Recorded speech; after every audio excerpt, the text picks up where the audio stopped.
Welcome to the Heart of Healthcare podcast. I'm Hallie Tecco. I'm Michael Esquivel. And I'm Steve Krause. And every Monday, we bring you the latest in healthcare innovation as we sit down with entrepreneurs and industry experts. So buckle up and join us as we figure out how to improve healthcare for all.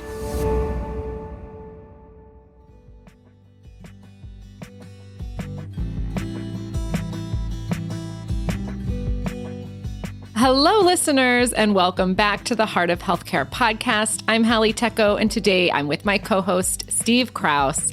Last week, we looked back at 2024, and today we'll look forward to 2025. Our guest is VC Annie Lamont, who co-founded Oak.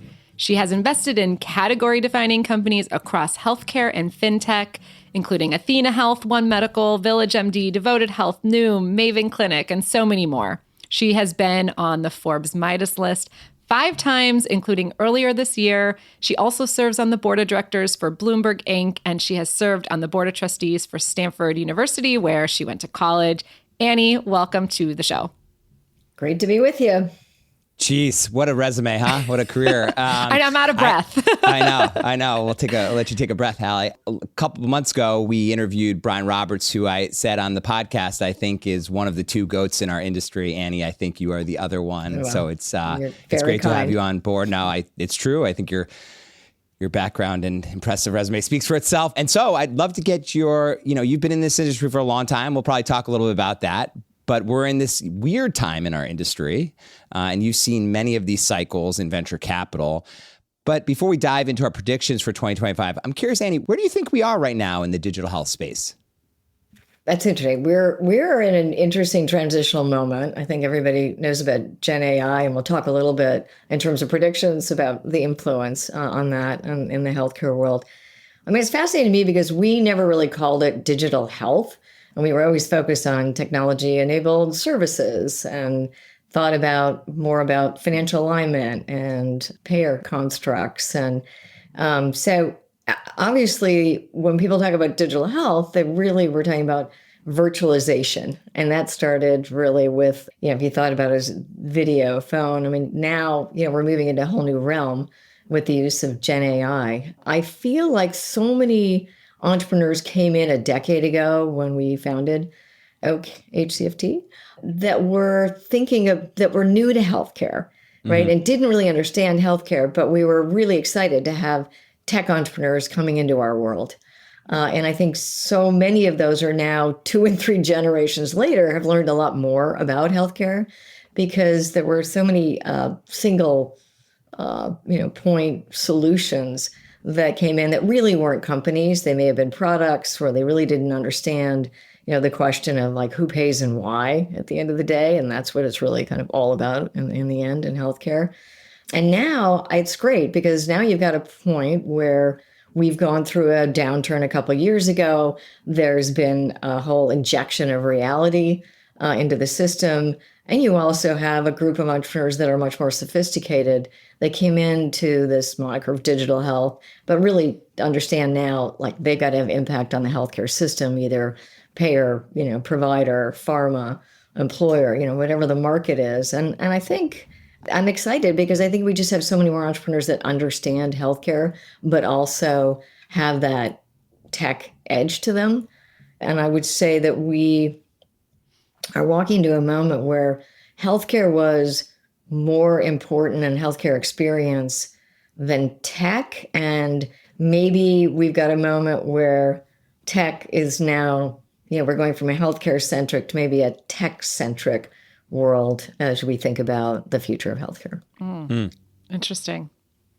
Turning then to the future, how are you advising portfolio companies today to think about 2025 regarding building, fundraising, and exits? Well, the building, I think is interesting. Obviously, anything that had Gen AI on it in terms of a fundraise, did better last year. I feel like the world's already getting a little bit more sober in that about that as we look into 2025. So we can talk about that. But I do think we've got probably lower costs in the future in terms of building companies. Is that labor? I think it's partly labor, like just the competition is less, I think, for building companies. So inflation there has gone down. I think you've got now, we started a company, I feel like we started for half the amount of that we would have 10 years ago because we're applying Gen AI to everything that the company's doing. And now it's a $30 million company with, 40 people in it. And literally everything they did, from branding, website, marketing, just so much of the core infrastructure is done and built using AI tools and solutions. So I do think there will be more efficiency in some of these builds, even in development and coding. There's just more leverage. So I think that's exciting. And fundraising, it feels back to normal to me. I don't know how you feel about that, Steve, but it's just a little bit more like normal being what year? What does it harken back to? What year? 2014. Okay. Yeah, I feel like, obviously pre-pandemic. Way pre-pandemic. Pre-pandemic, it was just pre-ZERP, yeah. Yeah, I mean, it's active. There's something companies being created. There's companies that have been created the last 2 years that people are funding. So that it feels like a more normal motion. And more normal time for diligence on both ends, I think. Yes. For sure. Yeah.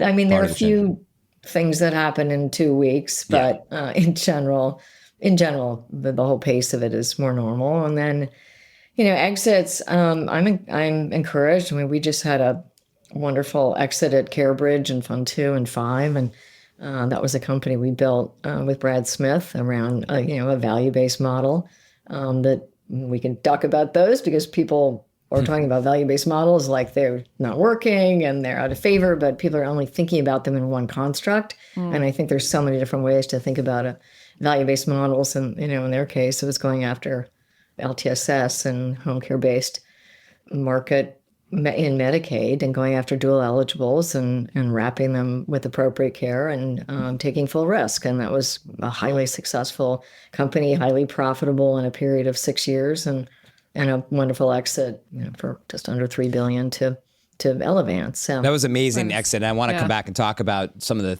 themes you brought up, Gen AI. I know Hallie and I do value-based care, but let me just ask you a pointed question. Annie, do you think we'll see one next generation healthcare IPO in 2025, 5, 0, 10? What's your prediction? I would predict, I think at least 3. At least 3. Well, we have 2 that have filed, so. Yeah, so I feel, so I'm excited about that because I feel like we got a bit of an unlock. I mean, we're happy to get CareBridge done. We had one fintech exit and this last month, and it does feel like PE's coming back. So I mean, if we think about our exits, I mean, in healthcare in general, right? Ours are maybe 10% IPOs, right? 75-80% is strategics and 10 to 15 financials. And strategics have obviously been blocked over the last, couple of years for various reasons, but mostly FTC, DOJ. Hopefully that gets unlocked. So I'm very encouraged that that'll be better. That environment will be better in 25, 26. And I do think there'll be an IPO market. I mean, you've got animal spirits out there right now, right? It's just interesting. The world's coming back. If you'd asked me 6 months ago, I would have said it would not be back next year. But I do think, and I think that has something to do. I mean, Steve, you're involved with Hinge. There are a couple of companies that have a lot of momentum and presume profitability. And so they're ready to be public. I think that's right. I think if you think about the first generation of the companies that tried to go public, did go public, some of whom were successful and some of whom weren't, by and large, they were relatively immature, right? I mean, and I think now you have a crop of companies, which you mentioned one, there's others in your portfolio and other venture portfolio. They're mature. They're mature in terms of much more revenue scale. Exactly. Some of them are profitable, to your point. There's pent-up demand because the last 2 years we haven't had that's much. My question. That's my question. Sorry, Steve, I don't want to interrupt, but I want to hear, you should bet too. How many IPOs in 2025? I need your number. Sheesh. And then I'll share mine. Betting against the GOAT, never a good thing to do. Let's see. I will go with, I'm going to take the over. I'm going to take 5. I would have said 5, but because you said 5, I'll say 7.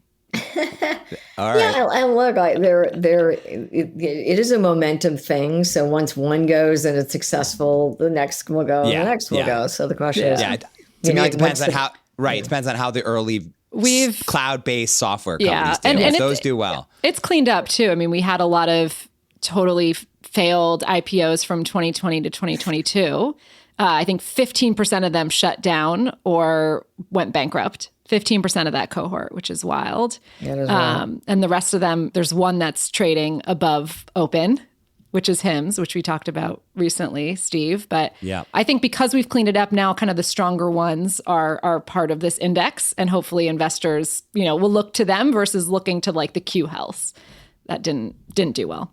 I mean, Annie, you were a former investment banker, if I remember correctly, right? And so briefly. Long time ago, right? Yeah. And my question for you, do you think Wall Street, meaning the fund manager market, understands our categories? Because like you talked about about digital health solutions, some of which sell straight PE, PM, some charge fee for service. You talked about value-based care, and there's all these spectrums of risk. You're an investor in Devoted, which is like taking top line premium revenue and managing it to very low medical, income. Do you think Wall Street understands these models enough in our sector?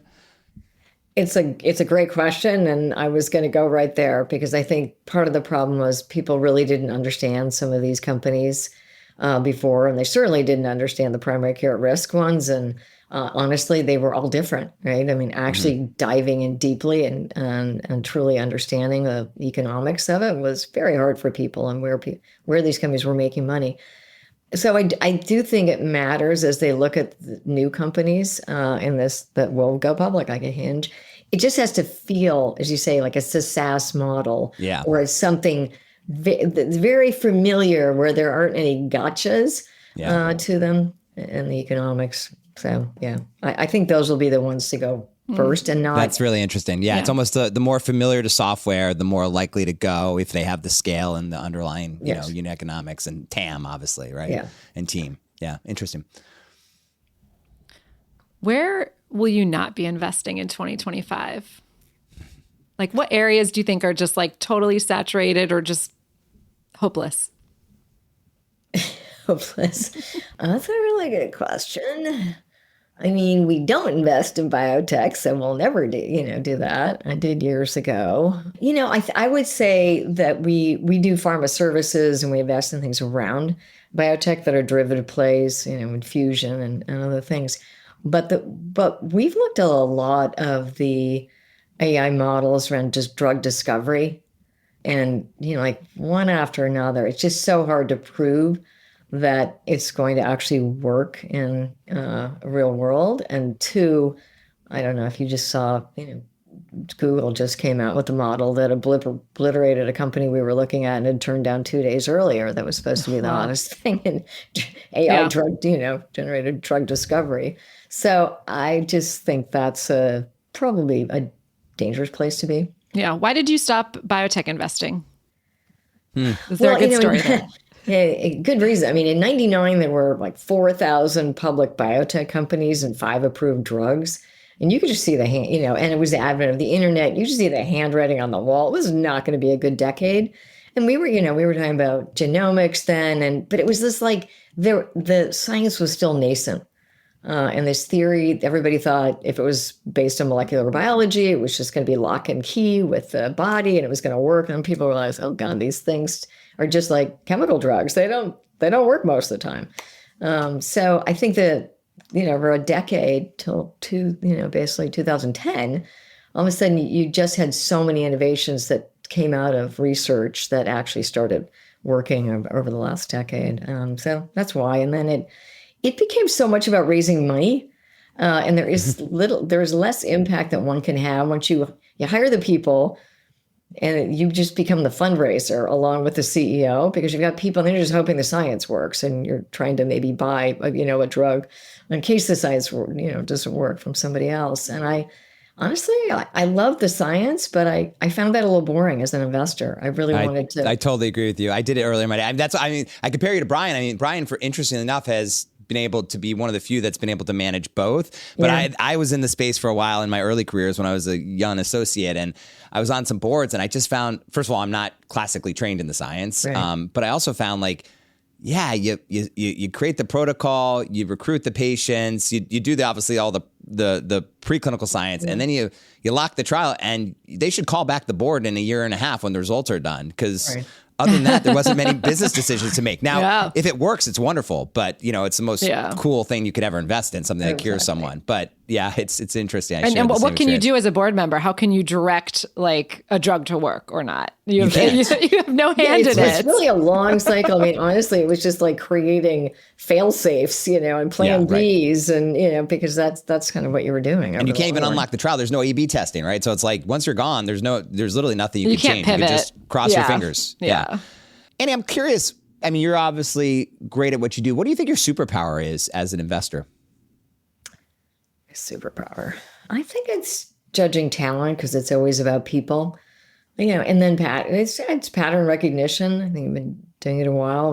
That movie you've seen before, but you can see the new version of it. And I also think I've seen so many people have a good decade, but not a good 3 decades. And it's because they're not really interested in reinventing themselves. And I absolutely love learning new things. So I want to reinvent what we're doing. I want to repot. I want to go into another area. That's why we did, I did fintech and not just healthcare, and I did biotech and went services. I mean, just, it is something that just makes life more interesting. And I think some people just, love being in that groove they're in. And so my former tech partners, they just never changed the game. What's an example of pattern recognition? The talent you get is identifying good people and backing them, in your case, a number of times. But what's the pattern recognition? Like, what did you see once that you saw you choose to do, differently again? Or what did you see once maybe you're never going to do again, to Hallie's point, right? Like, no, I'm not going to touch that space again. Yeah. And maybe, I'll like pivot that to maybe different pattern recognition, in the sense you've seen a particular area. I don't know, we did the first hospice, for-profit hospice company years ago. And then I was always looking for something in palliative care that solved the problem and was a win-win-win. And nobody could figure out the business model. And I kind of, heard about this thing called Aspire. And I just made sure I got to Nashville and met with an entrepreneur. And, the pattern recognition on him was just like within 5 minutes of meeting with Brad, I was like, this is just like a guy who's so confident but not arrogant, and asks a million questions because he wants to learn. And he's so confident, he's willing to ask a million questions, right? And then can, he's a decider and can make, he can make the decision and feels very comfortable with that. So, I think there was just meeting him and having, seen some of those great entrepreneurs before, certainly had an instinct that he was just going to be exceptional. And then secondly, it was just like, okay, I found it. I finally found the palliative care. Like I've seen, 50 different palliative care models. This was the one, that was going to work. So it's just different. I think it's the bringing in all the things, about whatever, regulatory and different models and businesses you've seen, and then saying, okay, this is why this is going to work.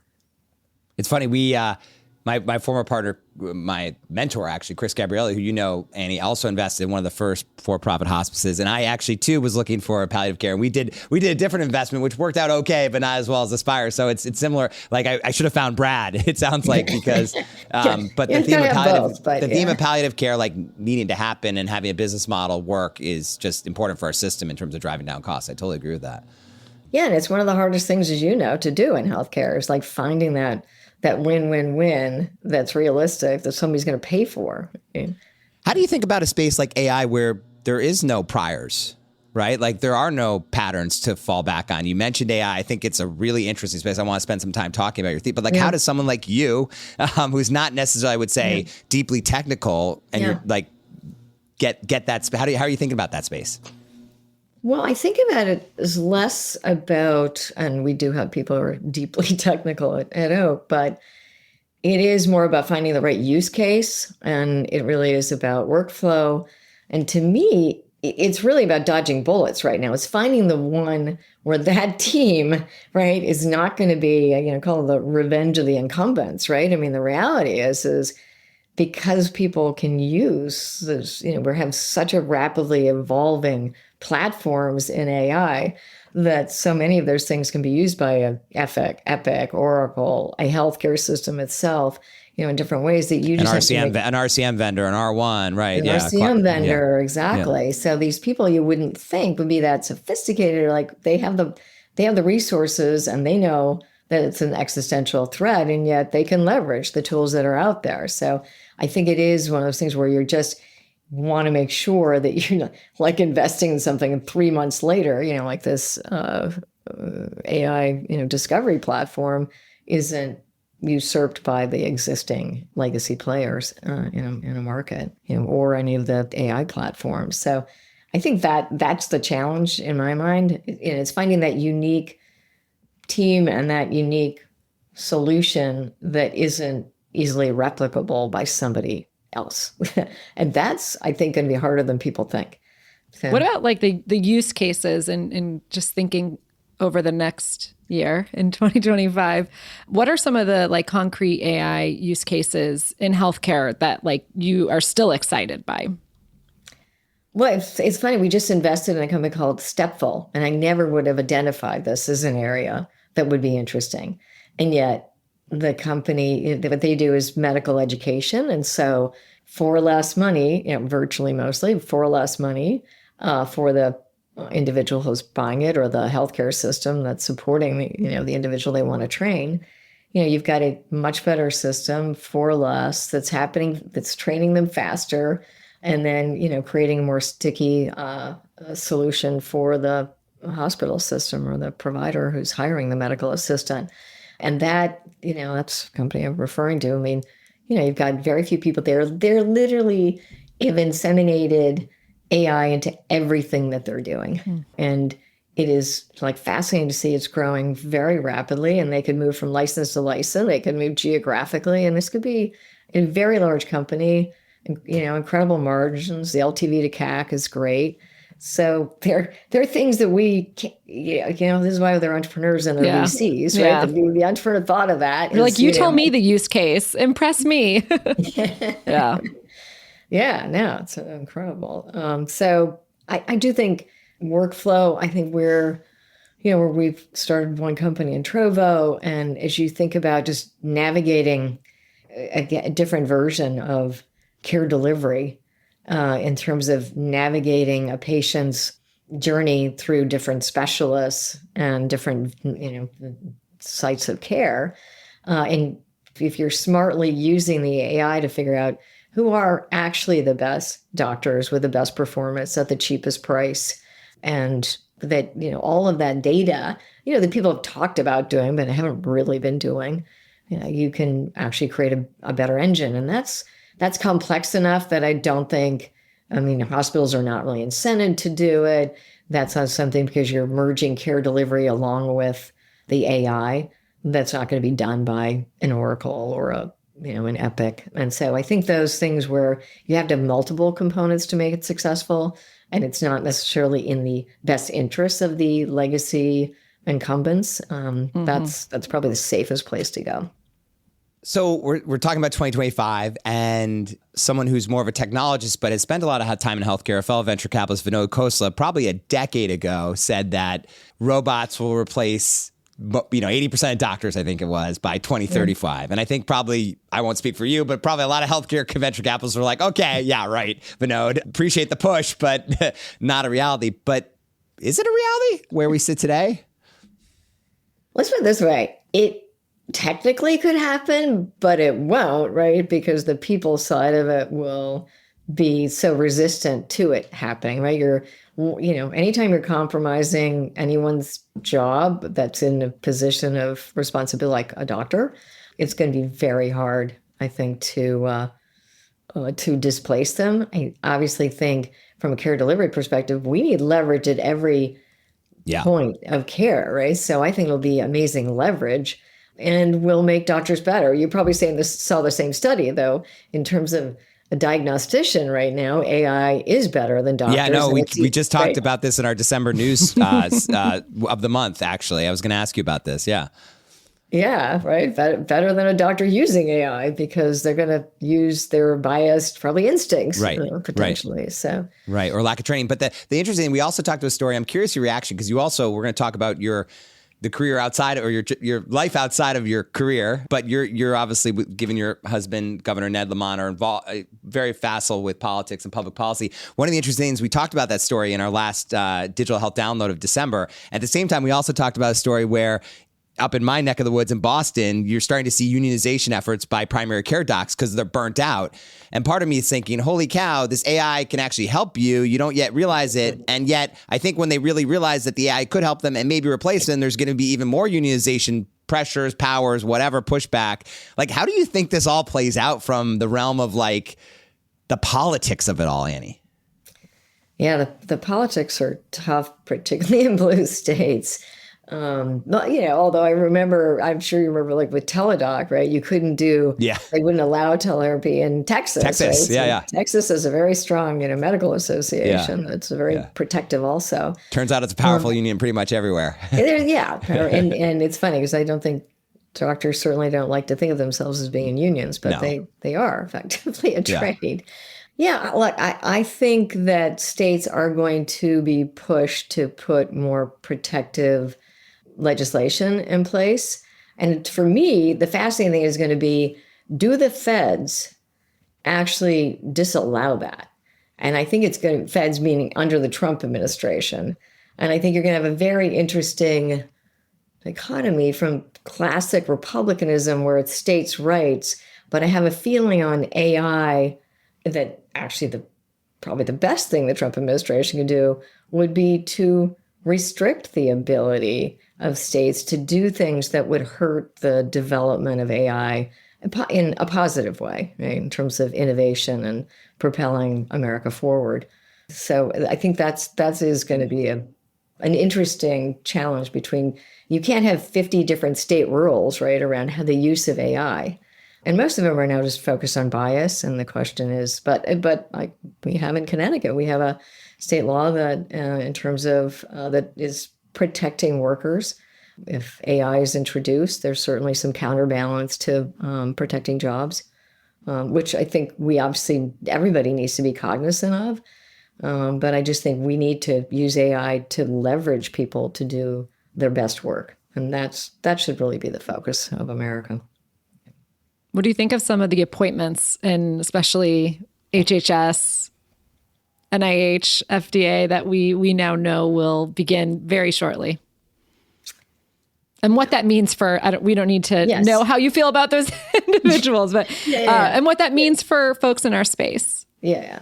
No, like I am trying to take a very optimistic view of what's going to happen, across the board with the new administration. So the positives and the interesting thing that if our new HHS head gets approved, I think we all think that focusing on food supply would be very positive. I think that, you might debate, it was only in the 1980s that pharmaceutical companies were allowed to advertise, right? That came in the 80s, and I think New Zealand's the only other country that allows it. Well, I don't know, like maybe, I don't know what the Supreme Court would say about the constitutionality of banning that, but I think, may try. And, you might argue that the multiple billion, if you look at the large pharmaceutical firms in the U.S., they spend about $12 billion on research, and they spend about $7 billion on marketing. Mm-hmm. So, and I think you could, if you think about reducing the cost of drugs, if you took away half that marketing cost, like maybe you could actually reduce the cost of drugs. I do think, the employer claims around pharma are now 40% of spend for employers in drugs. And it's doubled in a very short period of time, and it doubled, now it's quadruple what it was a decade ago. So we clearly, and part of that's GLP-1s, but it's a lot of other drugs, right? So, and some of them are life transforming. But I do think we got to figure that out, because that is where a lot of the profitability in the industry. Healthcare costs, bipartisan issue. How worried are you about Medicaid, Annie? I'm pretty worried about Medicaid. that block grants is certainly on the table, and reductions are almost inevitable with this administration having the Senate and the House. And then you've got the question is, do they take away additional subsidies from the exchanges?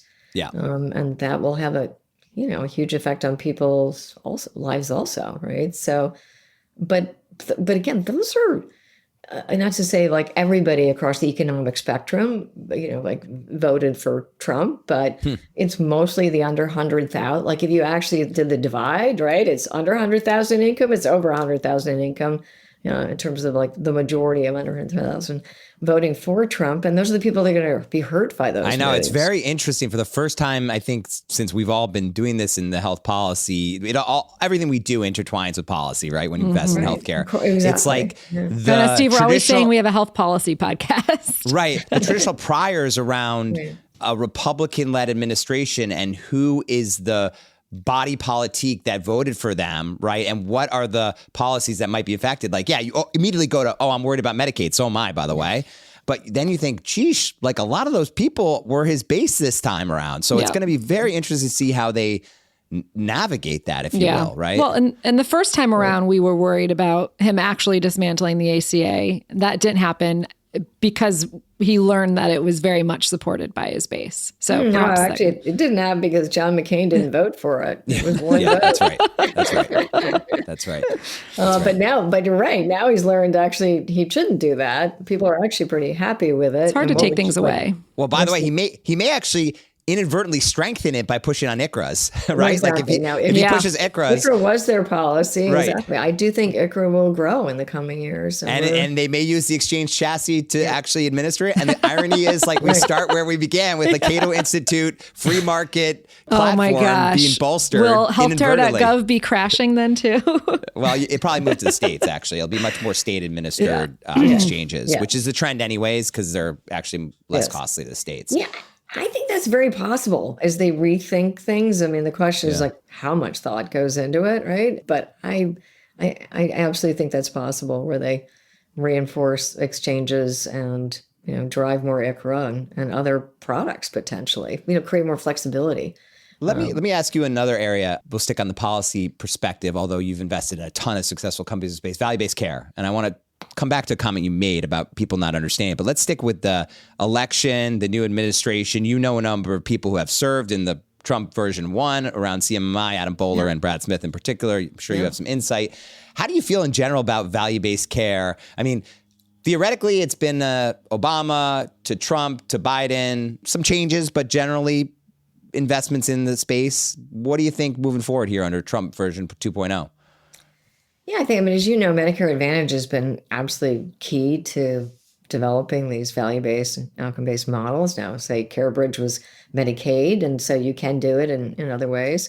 It's a little harder on the employer side, but I think they're going to be supporting. If you think about Oz has actually talked about Medicare for all, Medicare Advantage for all, and I probably subscribe to that. I think that makes sense, and so we'll see what they do on that front. But I think, as opposed to demonizing the private sector in healthcare, I do think that they're potentially going to be more focused on Medicare Advantage as a playground for innovation, as well as something that should be shored up. That's certainly the hope.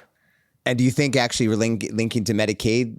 We had Anish Chopra on the podcast right after the election to get his views. And he made an interesting point that one of the upsides might be, as you push more block grants down to the states, you allow for more laboratories of innovation, which is a term Republicans use. You may actually start to see innovation around value-based care on the Medicaid side. I mean, it's already started, City Block, CareBridge, the like, but do you think you start to see that proliferate more or not? Yeah, I think it's possible, as long as there's, dollars aren't stripped. I think that is possible. I would hope, look, in a perfect world, right, you'd have SNAP benefits, you'd have housing subsidization, and you'd have healthcare, right, all in one bundle, because that is sort of a trifecta. And if you could manage, like I do feel like SNAP benefits, like that would be good if people focus. Like in Connecticut, you get double the benefits if you choose to buy produce from a local farm, right? Like trying to incent, not carrots and sticks, it's more carrots versus, the stick is now, would be in Kennedy's perspective, you're not allowed to buy soda, you're not allowed to buy chips, you're not allowed to buy unhealthy food.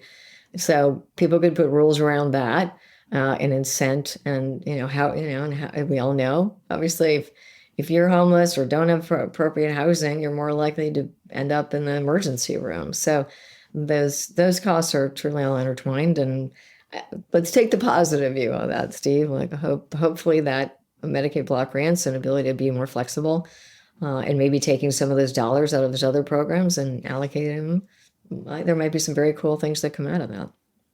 Sticking to just the government theme, we had Lena Khan on the show a few months ago as well, and we talked a lot about the verticalization and specifically around PBMs and health plans. Where do you think that is going, and just like the mass consolidation and privatization that we're seeing in healthcare in general? And I assume we all think that she'll probably get replaced. The chances of her staying seem low, but a lot of her policies, J.D. Vance liked her, but I mean, yeah, exactly. I mean, and a lot of her policies are actually very in line with the things that some of the Trump folks are saying.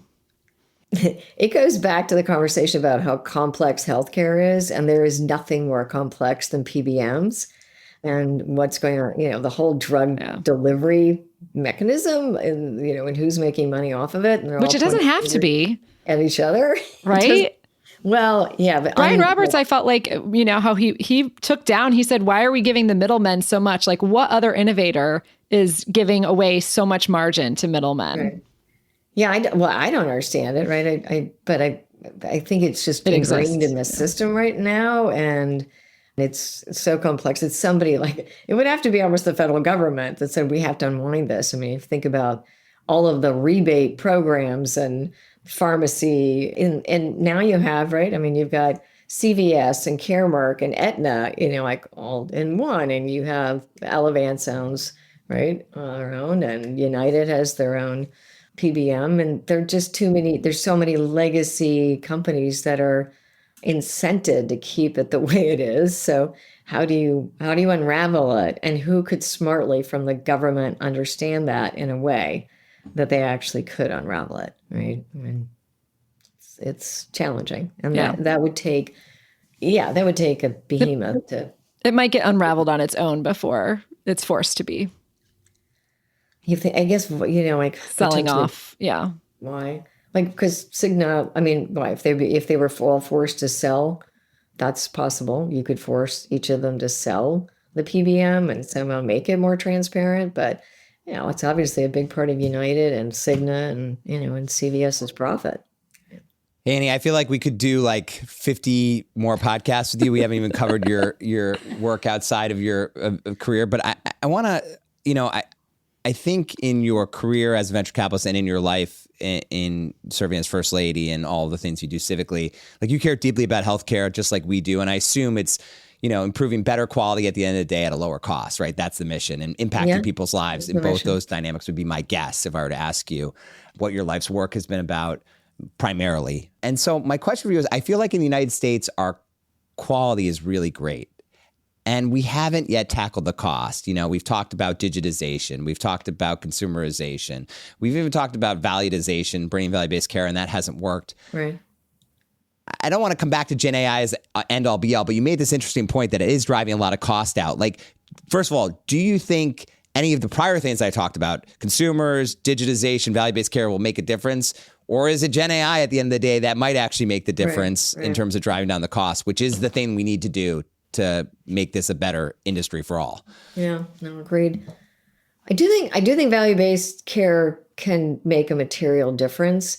But I think we've got a fundamental problem in America that we have these great institutions, our great hospital systems across the country, but they're also monopolies. And since they're not-for-profit monopolies, they're allowed to have monopolistic behavior. And if you looked at a state negotiating with them or payers negotiating with them, there's very little leverage. And clearly, rural hospitals are suffering. They don't have the leverage or the scale that large chains or local large monopolies have. But I think that's just a fundamental flaw in the system. And as I say, there's no such thing really as a not-for-profit hospital system, because every doctor is for profit and makes all the decisions as to what's going to happen. So I am encouraged by Gen AI, and I do feel like in the last year, it's the first time I've seen hospital systems truly care about efficiency. And that's different. That is new. Now, it helps if you're doing efficiency, increasing their revenues, right? Because I feel like I wouldn't actually invest in a solution that was selling to providers. Generally, I mean, it was a very rare event. It would be like Athena Health and a few others, but because all they really cared about was increasing revenues. Right. And your sales cycles were like 18 to 36 months, which is also the one thing that's felt different now too, Annie, is like these companies are selling things pretty quickly, which feels like other software companies that we've seen non-healthcare in our lives, right? Yes. So I do feel like there's a wake-up call. They're seeing products that are making a difference. They're not as afraid.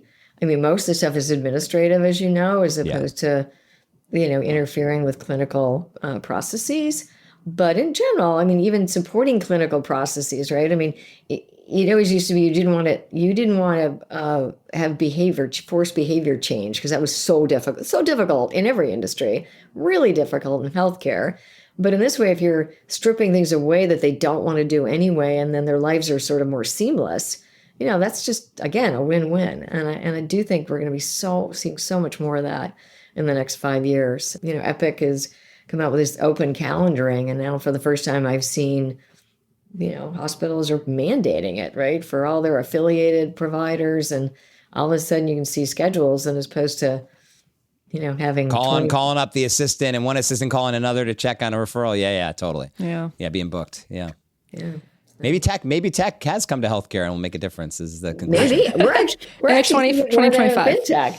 Like we are applying it more often in healthcare and seeing more companies in fintech. And it's the first time. We've always learned from fintech. Technologies come first to fintech, and then we see it in healthcare. And now it's almost the inverse. I agree with that. Yeah, we always talk about mobile banking and like, why don't we have the same? Yeah, or Uber for healthcare. But I agree with that. It's like, if I look at Bessemer's portfolio in AI, not to toot my own horn, but like healthcare is actually out. I used to say to my partners, like, hey, the stuff you did 10 years ago, I'm going to do in healthcare now. So I'd always learn from them. And now it's like, actually, we're kind of learning real time, which is interesting. Yeah, and you've done a great job with some really interesting companies too. Thank you. Well, just to wrap up on a inspirational note, Annie, what advice do you have for our listeners going into 2025 and things that they should do or look out for to just continue making an impact in healthcare? I think this never changes. Just look out for great entrepreneurs that you feel like, particularly in healthcare, are aligned to the mission, that are not driven to come into this industry to make you can make money, but that the mission comes first.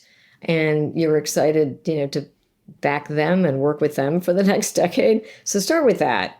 And then, find great use cases and opportunities, because we're seeing a ton now. There is really no lack of opportunity to invest in at the moment. So everybody should feel good about it. I think 2025, as I said, it feels like animal spirits are up and exits should be happening. Well, Happy New Year, Annie. Here's to a great 2025 for all of us, and always appreciate you spending time with us. Yeah, thank you. Great to talk to Steve and Hallie. Always appreciate it.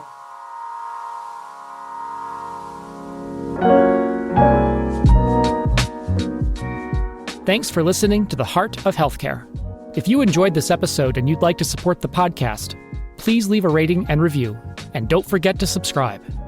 The Heart of Healthcare is produced by Hallie Tecco and hosted by Michael Esquivel, Steve Krause, and Hallie Tecco. The show is engineered, edited, and mixed by Kyle Moore. Visit our website, heartofhealthcarepodcast.com, for show notes and details.